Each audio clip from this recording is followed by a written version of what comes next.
उत्पत्ति अध्याय 32। उत्पत्ति अध्याय 32। और याकूब ने भी अपना मार्ग लिया और परमेश्वर के दूत उसे आ मिले। उनको देखते ही याकूब ने कहा, यह तो परमेश्वर का दल है। सो उसने उस स्थान का नाम महनैम रखा। तब याकूब ने सेईर देश में अर्थात एदोम देश में अपने भाई एसाव के पास अपने आगे दूत भेज दिए और उसने उन्हें यह आज्ञा दी कि मेरे प्रभु एसाव से यो कहना कि तेरा दास याकूब तुझसे यो कहता है कि मैं लाबान के यहाँ परदेशी होकर अब तक रहा और मेरे पास गाय बैल गड्ढे भेड़ बकरियां और दास दासियां है। सो मैंने अपने प्रभु के पास इसलिए संदेश भेजा है कि तेरी अनुग्रह की दृष्टि मुझ पर हो। वे दूत याकूब के पास लौट के कहने लगे, हम तेरे भाई एसाव के पास गए थे और वह भी तुझसे भेंट करने को 400 पुरुष संग लिए हुए चला आता है। तब याकूब निपट डर गया और संकट में पड़ा और यह सोचकर अपने संगवालों के और अपने भेड़ बकरियों और गाय बैलों और ऊंटों के भी अलग अलग 2 दल कर दिए कि यदि एसाव आकर पहले दल को मारने लगे तो दूसरा दल भागकर बच जाएगा। फिर याकूब ने कहा, हे यहोवा, हे मेरे दादा इब्राहिम के परमेश्वर, हे मेरे पिता इसहाक के परमेश्वर, तूने तो मुझसे कहा कि अपने देश और जन्मभूमि में लौट जा और मैं तेरी भलाई करूंगा।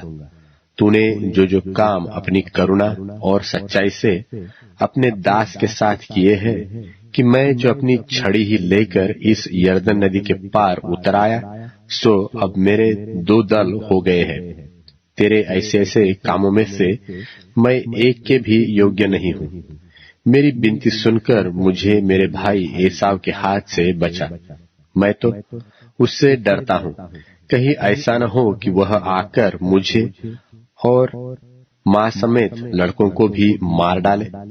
तूने तो कहा है कि मैं निश्चय तेरी भलाई करूंगा और तेरे वंश को समुद्र की बालू के किनकों के समान बहुत करूंगा, जो बहुतायत के मारे गिने नहीं जा सकते।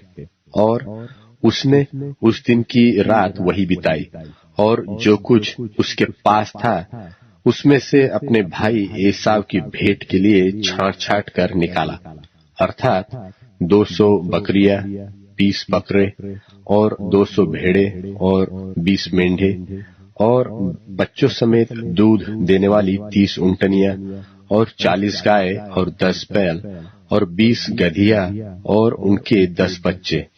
इनको उसने झुंड झुंड करके अपने दासों को सौंपकर उनसे कहा, मेरे आगे बढ़ जाओ और झुंडों के बीच बीच में अंतर रखो।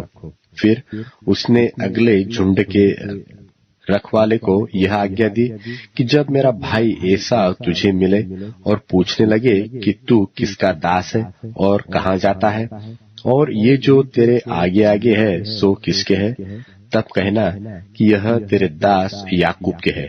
हे मेरे प्रभु एसाव, ये भेंट के लिए तेरे पास भेजे गए हैं और वह आप भी हमारे पीछे पीछे आ रहा है।